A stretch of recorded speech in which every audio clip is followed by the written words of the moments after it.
All right, hey there, this is Matt with Pack Films.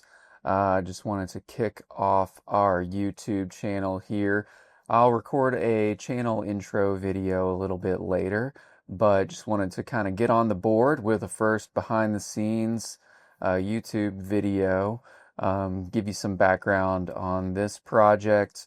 This is an educational system. It's one of our retainer clients, and so we are out there pretty much every month filming new content, and this particular piece is going to be a who we are video. So we had a few interviews and smattering of B-roll to capture on the day. Our first setup was for their CEO in a empty classroom that has been vacant, and so there were a bunch of old desks just stacked in there, and walls were pretty bare, and so we definitely had a good bit of rearranging and dressing up to make the space feel lived in. Well, we're always looking for on interview setups to help open everything up is a little bit of light from the background somewhere, and so here we're going to shoot into the corner and kind of sneak in some of that window. Just always a lamp or window or something tends to open up the space and make it feel a bit less confined, more of an open, real world environment for interviews.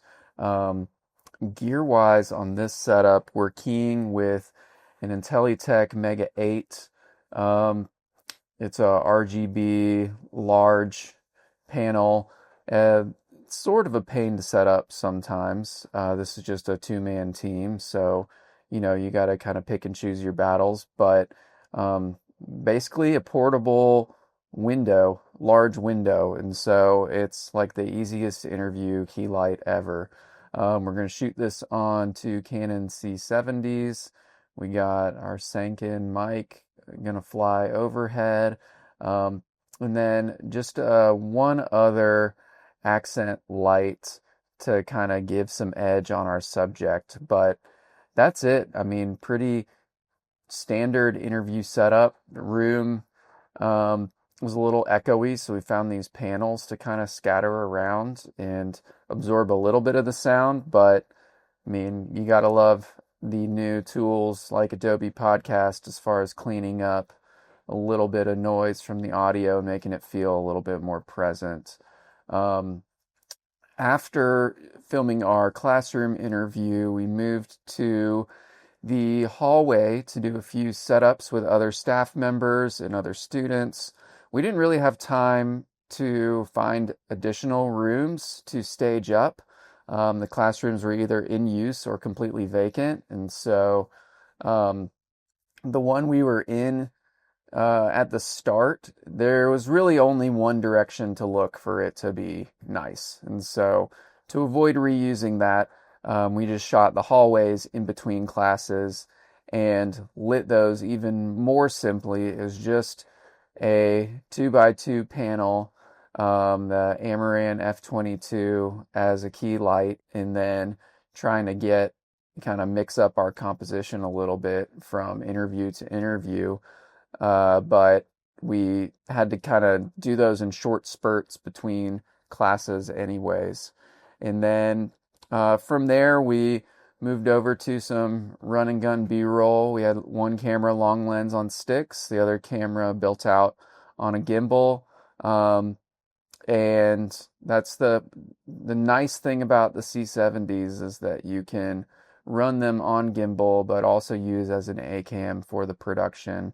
I mean, there's plenty of other cameras out there that can get the job done, but really kind of usable and versatile in these scenarios where it's easier to manage media after the fact and just handle doing a lot of shoots with a team more easily and quickly when you can use the same camera in a number of settings rather than having this full mix of cameras to deal with all the time.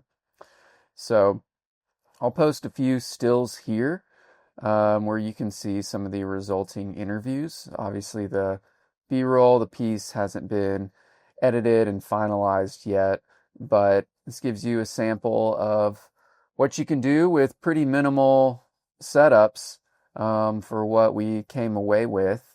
And I mean, I think it's all also framed to be safe for vertical, um, even though we captured horizontal so we can repurpose for any social ads or social media use. Um, yeah, that's about it for this one, but hope to be able to post some more content about what we're doing here in Nashville. And I mean, I want this to mostly be a channel for me or my team to answer questions. You know, what are you curious about? What would you like to know more of about production? Not just gear and equipment and lighting as a cinematographer would, but more about the business side of things or how to be a successful freelancer. So please put some notes in the comments. We'll check those out and use it as topics for future videos. Thank you.